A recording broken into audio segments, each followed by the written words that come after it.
وقعودا وعلی جنوب، پیار ان کو اتنا ہوگا، اللہ کے ذکر کے ساتھ لگاؤ اتنا ہوگا کہ جیسے لگ رہا ہوگا کہ اس کے رونگٹے رونگٹے سے یہ آوازیں آ رہی ہیں۔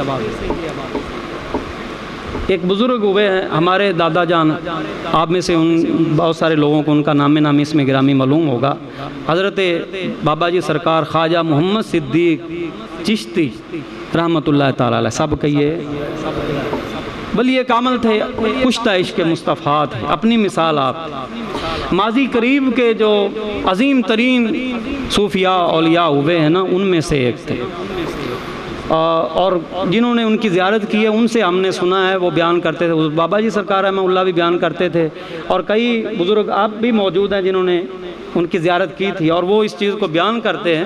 کہ جیسا عشق مصطفیٰ کا جلوہ اور عشق مصطفیٰ کی تڑپ اور وہ عشق کی آگ ان کے سینے میں تھی، ایسی ہم نے کسی میں نہیں دیکھی۔ کوئی اپنے کسی محبوب کا ذکر کر رہا ہوتا نا، سمجھ رہے آپ،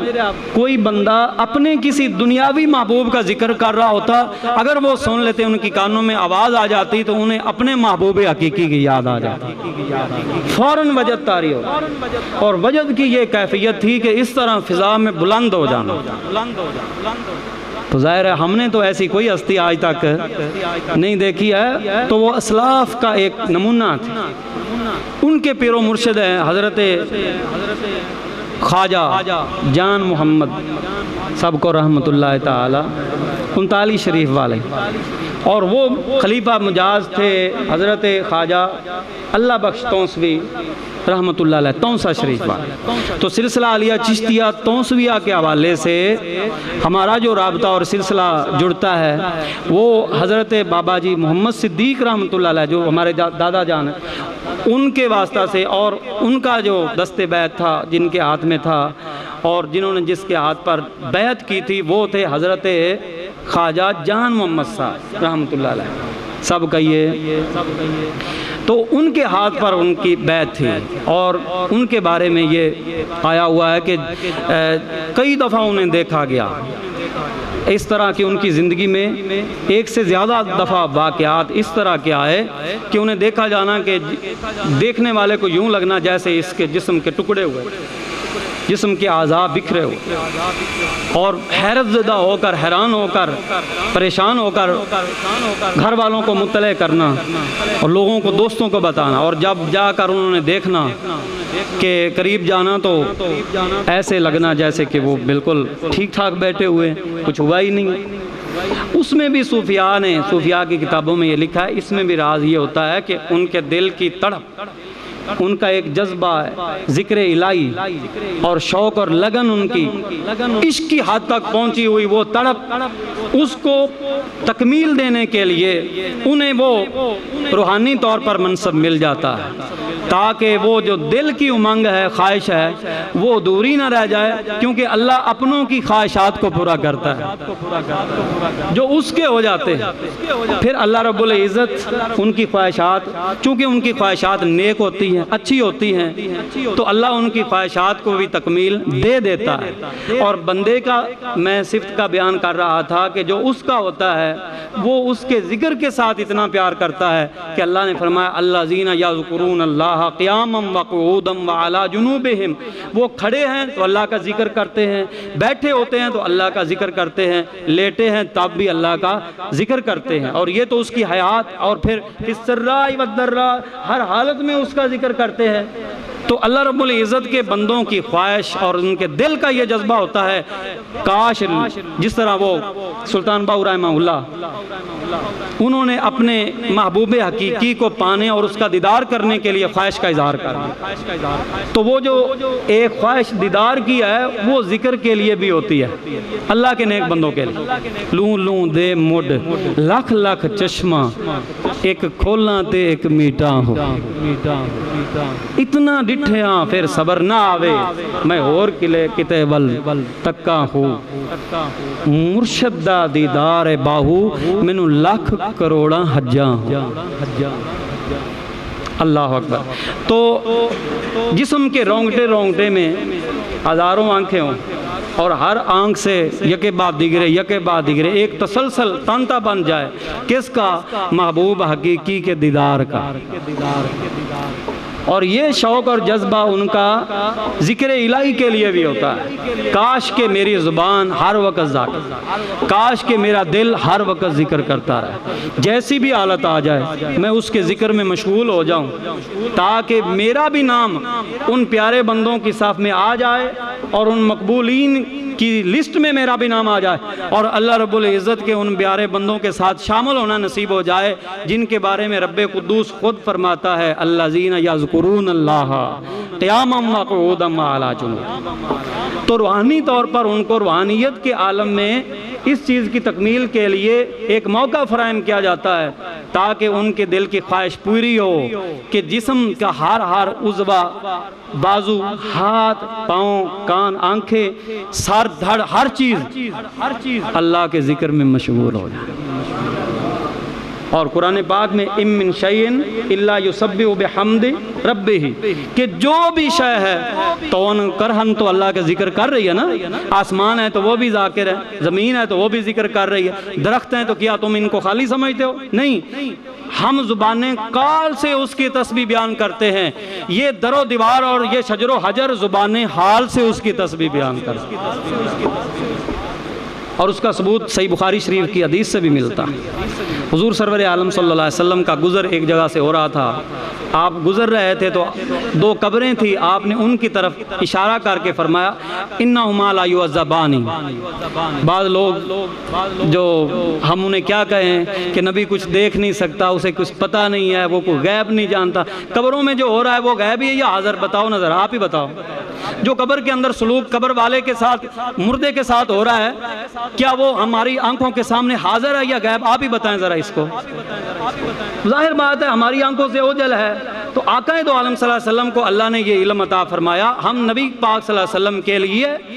اسی طرح ہر نبی کے لیے جتنا جس کا حصہ تھا اللہ کی عطا سے علم غیب مانتے ہیں، ذاتی طور پر فقط اللہ رب العزت جان، عالم الغیب والشہادہ ذاتی طور پر صفت اس کی ہے، ہاں اس کی عطا سے کتنا ملتا ہے۔ امام الانبیاء صلی اللہ علیہ وسلم کا گزر دو قبروں کے پاس سے ہوا، آپ نے ان کی طرف اشارہ فرمایا اور فرمایا انہما لا یعذبان، کوئی اس کی تعویل میں نہ پڑ جائے، کوئی اس کے اندر ایچ بیچ سے کام نہ دائیں بائیں آئیں بائیں شائیں کرتا ہوا نہ گزر جائے، تاکید فرمائی انہما، فرمایا بے شک یہ دونوں لا یعذبان، دوسری پھر تاکید آئی البتہ ان دونوں کو عذاب دیا جا رہا ہے۔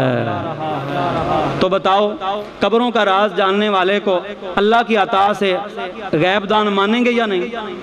یہ تو بخاری شریف، اس کی سند پر بھی کوئی اعتراض نہیں کر سکتا، بخاری کی ساری حدیثیں صحیح ہیں، یار بیلیوں کا دعویٰ ہے تو چلو ٹھیک ہے، اب اس دعوے پر آؤ نا۔ صحیح بخاری شریف کی صحیح حدیث سے یہ ثابت ہو رہا ہے کہ جو ہماری آنکھوں سے اوجھل ہوتا ہے اللہ کے پیغمبر جانتے ہوتے ہیں۔ فرمایا انہما لا یعذبان، بلا شبہ ان دونوں کو عذاب دیا جا رہا ہے۔ اب نبی رحمتوں وما ارسلناک الا رحمۃ للعالمین کی شان ہو تو پھر اسی طرح لا اتنائی برتتے ہوئے گزر جائیں اور ان کے لیے کچھ کریں نا تو رحمت للعالمین نہیں پھر کس چیز کا نام ہے یار؟ ہائے ہائے، آقا دو عالم صلی اللہ علیہ وسلم نے فرمایا کھجور کی تر شاخ لاؤ، لائی گئی، حضور علیہ السلام اس کو دو حصوں میں بانٹ دیا، دو حصوں میں بانٹ دیا، ایک قبر پر گاڑ دیا، دوسری قبر پر گاڑ دیا، اور ایک جملہ ارشاد فرمایا صحیح بخاری شریف کے اندر آج بھی موجود ہے، تیرے میرے آقا صلی اللہ علیہ وسلم نے ارشاد فرمایا یہ جب تک خشک نہیں ہوں گی، یہ دو شاخیں جب تک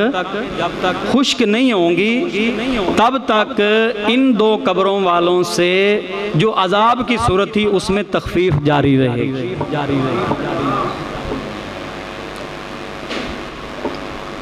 ان یخفف عنہما ما لم یبسا او کما قال، فرمایا جب تک یہ دو شاخیں تر رہیں گی، خشک نہیں ہوں گی، ان دونوں سے تخفیف جاری رہے گی، ان کے عذاب میں کمی واقع ہوتی رہے گی، چھٹکارا انہیں ملے گا۔ تو شارحین حدیث جو صحیح بخاری کی شرح کرنے والے، انہوں نے اس کی حدیث کی شرح کرتے ہوئے یہی بات کی ہے کہ انسان زبان کال سے تسبیح کرتا ہے، اور تر درخت کی شاخ یا پتا ہو تو وہ زبان حال سے تسبیح کرتا ہے، اور اللہ کی تسبیح کی یہ برکت ہوگی کہ جب تک وہ تر شاخ ان کی قبروں پر پڑی رہے گی تب تک ان سے عذاب میں تخفیف ہوتی رہے گی۔ یہ اگلے کی خبر ہے، یعنی آگے کیا ہوگا، یہ دو چھڑیاں میں نے رکھ دی ہیں، پھر ہوگا کیا، یہ آگے کی خبر ہے۔ فرمایا ان سے تخفیف کی جائے گی، کیوں؟ یہ جو تر شاخیں ہیں یہ زبان حال سے اللہ کا ذکر کریں گی، اور جہاں ذکر الہی ہوتا ہے وہاں عذاب الہی نہیں ہوتا، وہاں رحمت الہی ہوتی ہے۔ بلکہ ایک روایت میں آتا ہے ذکر کرنے والوں کا ذکر جہاں کیا جائے وہاں بھی اللہ کی رحمت کے فرشتوں کا نزول ہوتا ہے۔ فرمایا عند ذکر الصالحین تتنزل الرحمہ، عند ذکر الصالحین تتنزل الرحمہ، وہ صالحین ذاکرین بندے، الذین یذکرون اللہ قیاما وقعودا وعلی جنوبہم کی شان والے بندے، ان کا شان کتنا بلند ہوگا، جس جگہ پر ان لوگوں کا ذکر شروع ہو جائے گا وہاں اللہ کی رحمتوں کے فرشتوں کا نزول ہو جائے گا۔ فرمایا ان سے تخفیف ہوتی رہے گی۔ حضور علیہ السلام فرمایا، یہیں سے اسی حدیث کی دلالت النص سے استدلال کیا ہے علماء و محققین نے، فرماتے ہیں اگر زبان حال سے تسبیح درخت کی ٹوٹی ہوئی شاخ کر لے تو قبر والے سے تخفیف ہوتی ہے، حافظ قرآن کھڑا ہو کر قرآن پڑھے، بتا پھر کتنا انعام پائے گا۔ اتنی بھی عقل نہیں ملی ہے، اس حدیث کی دلالت النص سمجھتا نہیں ہے تو، کیا عبارت النص سے استدلال جائز ہے کہ نہیں، اشارت النص کیا یہ استدلال ہے یا نہیں،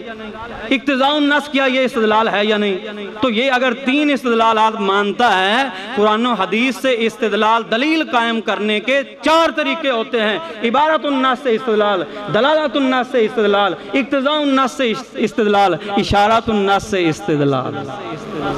یعنی قرآن کی جس طرف اشارہ بھی کر رہا ہے اسے بھی تم نے حکم سمجھنا، وہ بھی دلیل ہے، اور لغوی لحاظ سے علل کو سمجھ کر اگر